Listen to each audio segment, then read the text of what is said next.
Good morning students. Let's continue our chapter electrochemistry of class 12th. पिछली video में हमने पढ़ा था नर्नेस्ट इक्वेशन के बारे में. आज हम करेंगे उसके न्यूमेरिकल्स. मैं आपको एक एग्जांपल लेके बता रही हूँ. वैसे तो पिछली वीडियो में भी मैंने कुछ हिंट दिए थे. जो थोड़ा सा डिफर एग्जांपल है वो मैं आपको बता रही हूँ. बाकी सिंपल न्यूमेरिकल आपके हो जाएंगे. Let's start. A zinc rod is dipped in 0.1 molar solution of zinc sulphate. क्या कह रहा है कि एक जिंक की इलेक्ट्रोड को डिप किया जाता है ZnSO4 सॉल्यूशन के अंदर. सिर्फ जिंक एक इलेक्ट्रोड की बात कर रहे हैं यहाँ. द साल्ट इज, जो साल्ट है वो 95% डिसोसिएटेड, टूट जाता है at the solution at 298 kelvin. हमने क्या करना है, इलेक्ट्रोड पोटेंशियल निकालना है. यहाँ पर क्या कहा है कि इसकी कंसंट्रेशन डिसोसिएट हो रही है 95% और इसका ई नोट यानी रिडक्शन पोटेंशियल सिर्फ जिंक का दिया है. अब देखोगे कि दूसरा कोई भी इलेक्ट्रोड नहीं है. इट मीन्स यहाँ पर एक ही इलेक्ट्रोड की बात की जा रही है. तो अब हमने कंफ्यूज नहीं होना. यहाँ पर नर्नेस्ट इक्वेशन अप्लाई करेंगे और आप इसकी क्या निकालोगे, इलेक्ट्रोड पोटेंशियल निकालना है. इलेक्ट्रोड पोटेंशियल निकालने के लिए नर्नेस्ट इक्वेशन है E of cell, E naught of cell. यहाँ पर सिर्फ किसकी है, ई नोट ऑफ जिंक की. वैसे क्या होती है, ई नोट ऑफ सेल होती है कैथोड माइनस एनोड. यहाँ पर सिर्फ जिंक का ही जिक्र है तो हम यहाँ पर ये भी ले सकते हैं. तो फॉर्मूले में ये मॉडिफिकेशन आपको पता होनी चाहिए. अब यहाँ पर टेम्परेचर क्या है, 298 केल्विन. प्रीवियस वीडियो में मैंने बताया था जब टेम्परेचर 298 केल्विन हो तो यहाँ पर जो वैल्यू डायरेक्ट हम ये भी यूज़ कर सकते हैं. Log concentration of product by में रिएक्टेंट.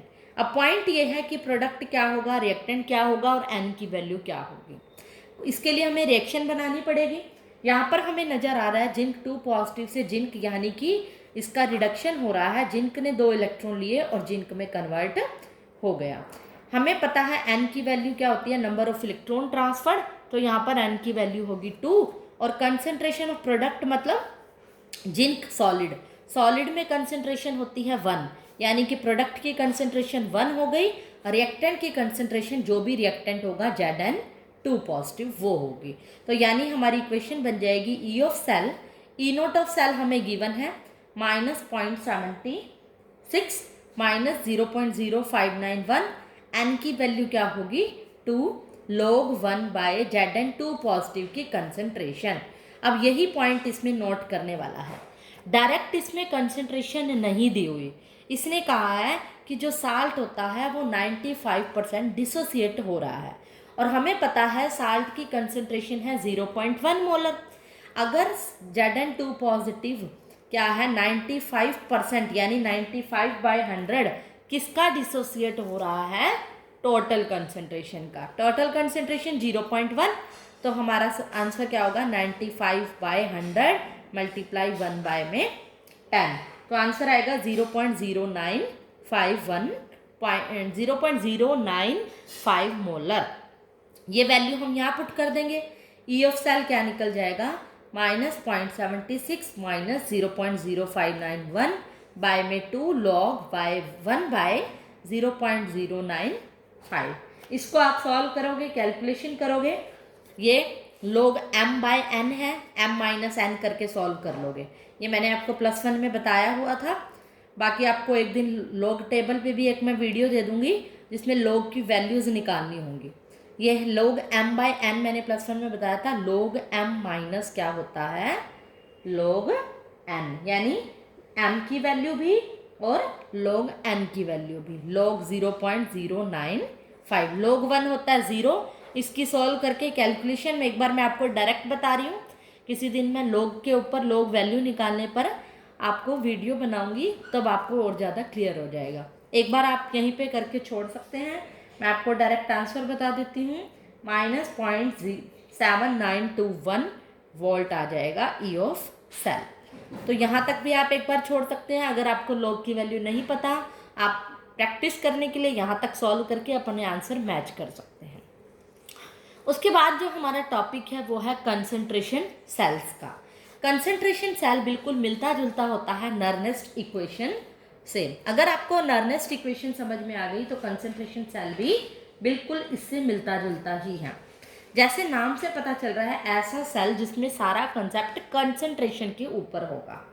इसमें क्या होता है, जैसे कि कंसंट्रेशन की बात कर रहे हैं, इसमें क्या होता है, 2 इलेक्ट्रोड होते हैं।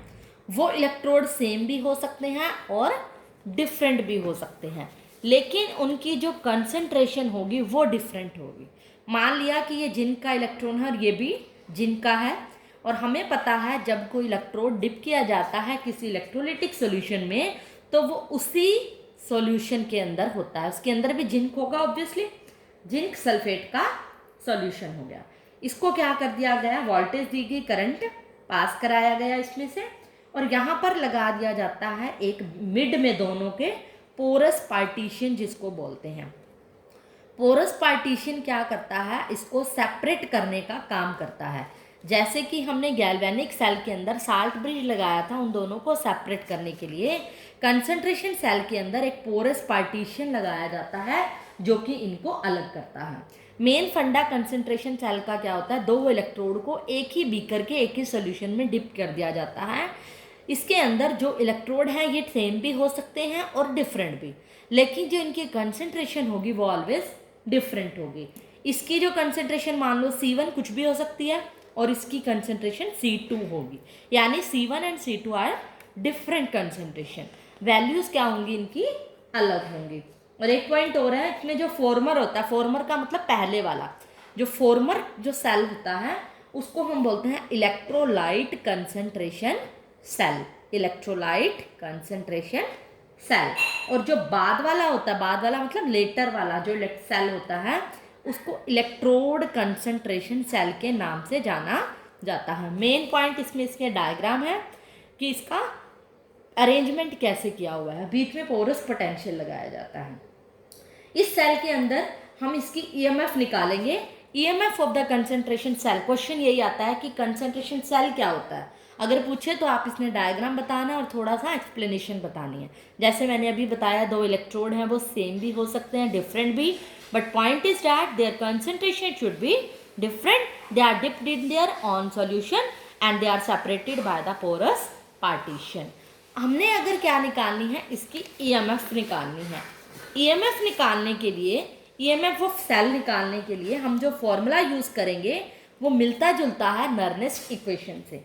आपको याद होगा नर्नेस्ट इक्वेशन में भी 298 केल्विन टेम्परेचर पे हमने ये यूज़ किया था log C1/C2, यानी ये वैल्यू यूज़ की थी 0.0591। ये जो फॉर्मूला है एट 298 केल्विन पे कंसंट्रेशन सेल निकालने का है। वहाँ पर जबकि ई ऑफ सेल के बाद ई नोट ऑफ सेल होता था, माइनस होकर फिर ये वैल्यू होती थी।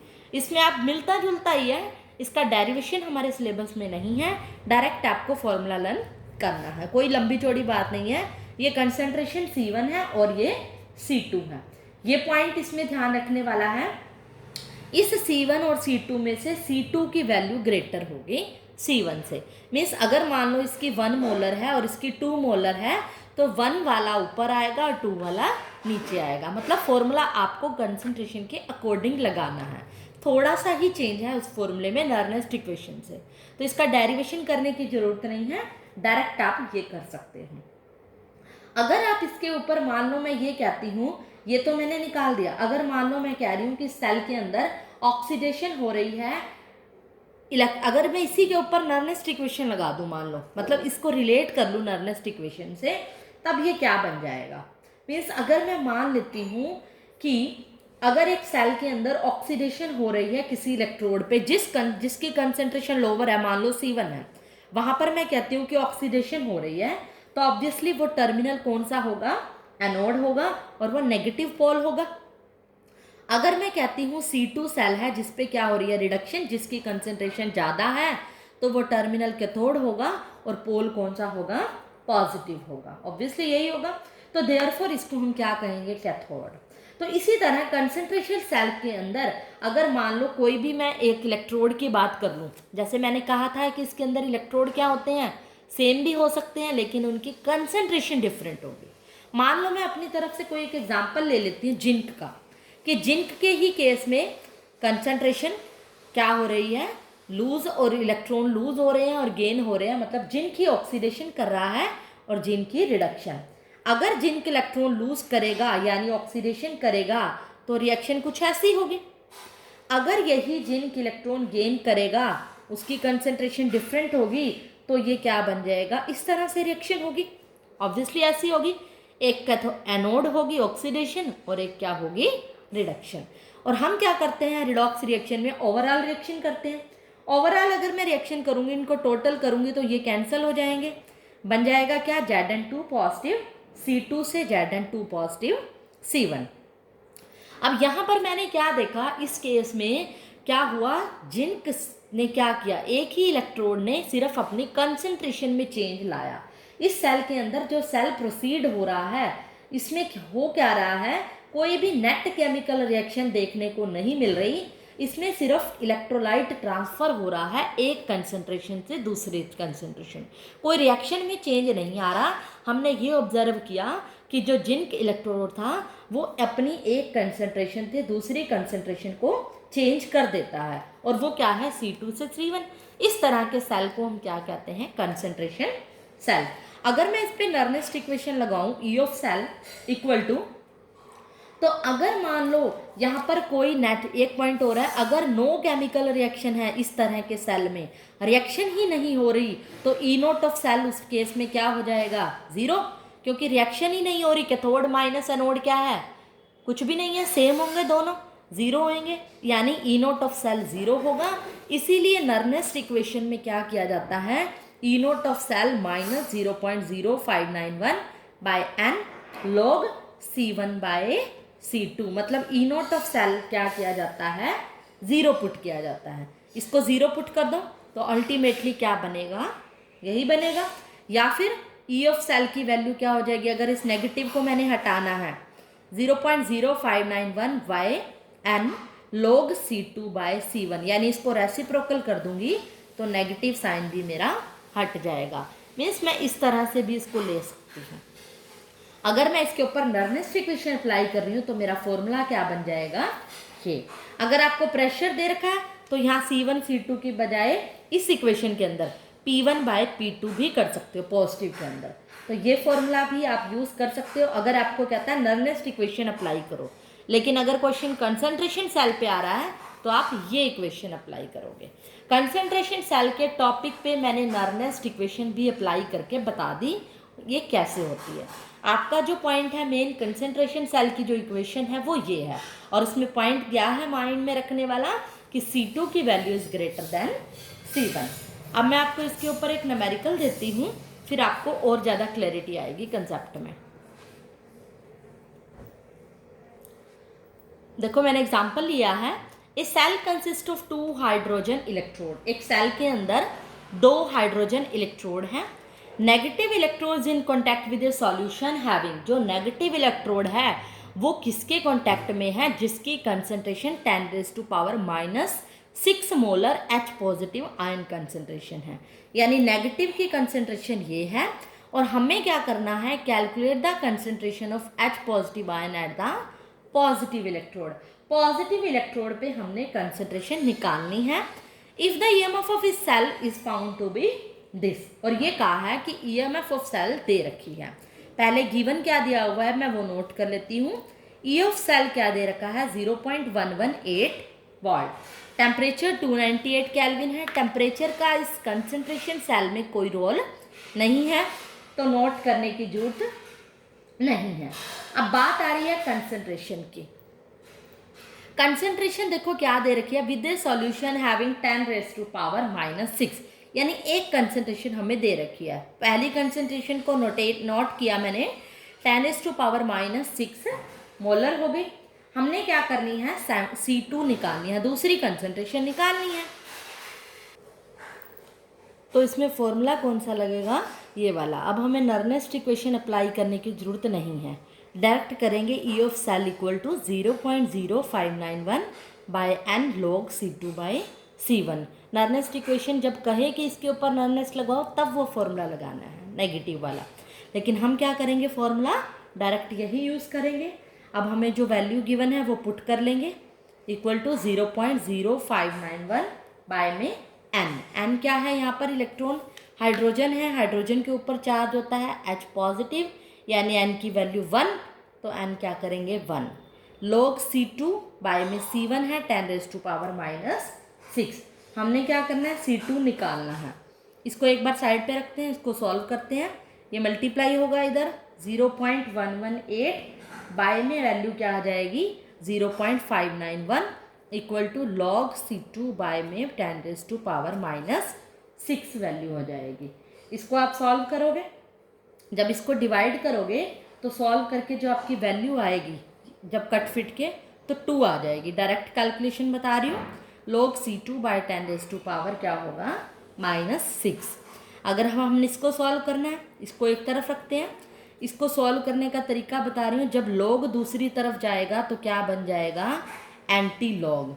Anti log of 2 equal to C2 by 10⁻⁻6 हो जाएगा। अब C2 की वैल्यू क्या हो जाएगी यहाँ पर,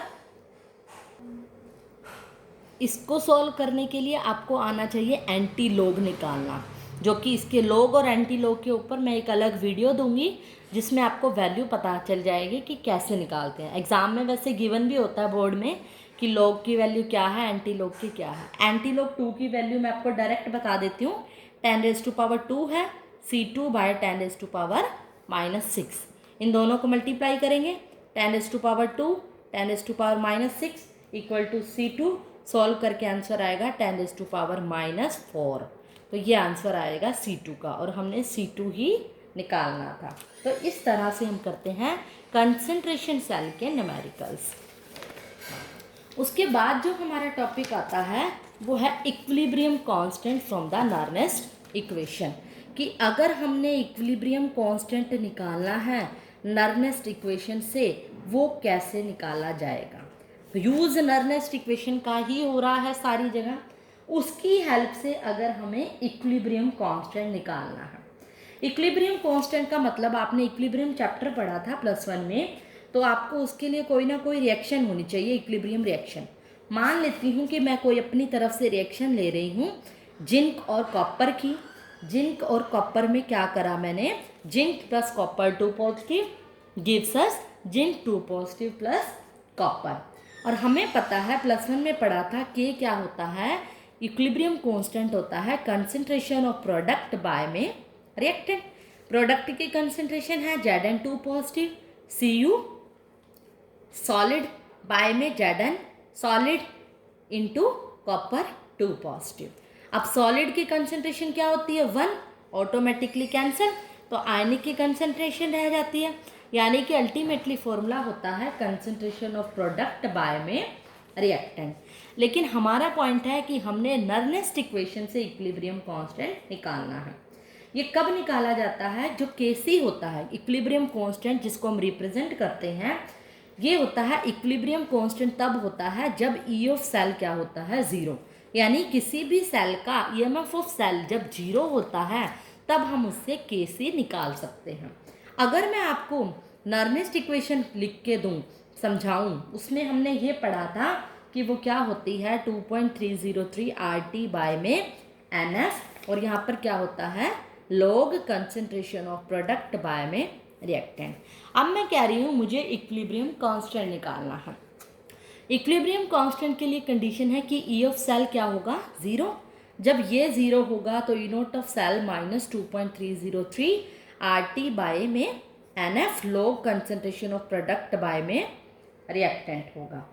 E नॉट ऑफ सेल को निकाल लो, इधर कैलकुलेशन ही है, इक्वल हो जाएगा 2.303 RT बाय में NF log प्रोडक्ट बाय में रिएक्टेंट की कंसंट्रेशन। और हमें पता है इसको हम प्रोडक्ट बाय में रिएक्टेंट को क्या कहते हैं, इक्विलिब्रियम कांस्टेंट। तो ये क्या होगा, इसकी जगह मैं वैल्यू पुट करती हूँ NF log क्या होगा Kc, क्योंकि ये क्या होता है इक्विलिब्रियम कांस्टेंट होता है। तो इस तरह से मैं क्या निकाल सकती हूँ, log Kc की वैल्यू भी निकाल सकती हूँ। अगर मान लो किसी भी इक्वेशन के अंदर किसी भी न्यूमेरिकल में E नॉट ऑफ सेल दे रखा है, R दे रखा है, तो हम log Kc की वैल्यू निकल गई, तो जो भी कैलकुलेशन आएगी इनको सॉल्व करके, तो log Kc की वैल्यू मान लो कोई भी नंबर आ गया 2, 4, 5, 6, तो Kc की वैल्यू क्या होएगी, उस नंबर का एंटी लॉग लोगे तो उसकी वैल्यू निकल जाएगी KC की वैल्यू। तो इस तरह से आप देख सकते हो यहाँ पे, अगर मैंने ये सब वैल्यू, ये क्या है, कोई कांस्टेंट है, सॉल्व कर दिया, log KC क्या आ गया, ये KC क्या आ जाएगा, एंटी लॉग ऑफ दिस, यानी इसका एंटी लॉग लोगे, डायरेक्ट वैल्यू पुट करोगे तो KC आ गई। तो ये KC भी हमने कैसे निकाला, नर्नेस्ट इक्वेशन की हेल्प से निकाला ना। क्या हुआ पॉइंट इसमें कि KC कब निकलेगा, जब E ऑफ सेल क्या होगा, 0। E ऑफ सेल 0 पुट करते ही KC की वैल्यू आ जाएगी। तो इसके न्यूमेरिकल मैं कराऊंगी नेक्स्ट वीडियो में।